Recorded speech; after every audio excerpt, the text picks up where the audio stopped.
Hello everyone, अब हमारे पास chemistry generic semester 4 का नेक्स्ट टॉपिक है जो कि है अरहेनियस इक्वेशन। तो चलिए समझते हैं ये है क्या।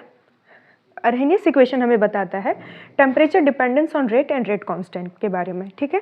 Experimentally it was observed that on increasing temperature by 10 degree Celsius the rate of reaction और rate constant becomes 2 to 3 times. Experimentally ये देखा गया कि जब हम टेम्परेचर को 10 डिग्री सेल्सियस से इंक्रीज़ करते हैं तो हमारा रेट ऑफ रिएक्शन जो है, और या फिर हम लोग उसको रेट कांस्टेंट कहते हैं, वो 2 से 3 टाइम्स बढ़ जा रहा है। Temperature coefficient 2 to 3 times for most of the reaction, mu को हम लोग 2 मानते हैं।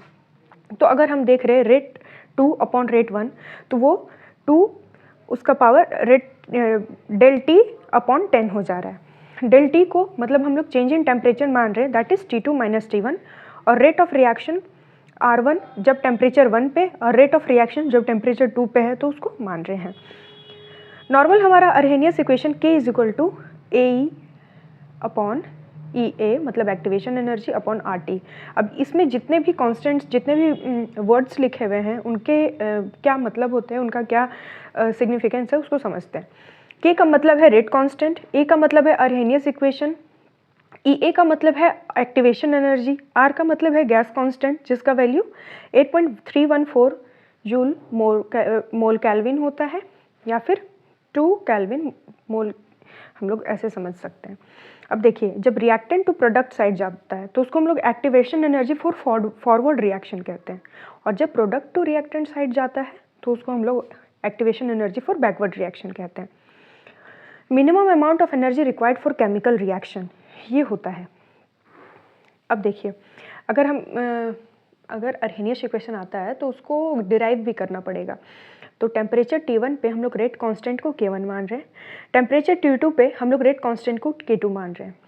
तो K1 is equal to AE upon minus EA upon RT1। K1 के मतलब जब रेट कांस्टेंट 1 है तब हम पहला इक्वेशन बनाएंगे और दूसरा इक्वेशन सिमिलरली RT2 करके बनाएंगे।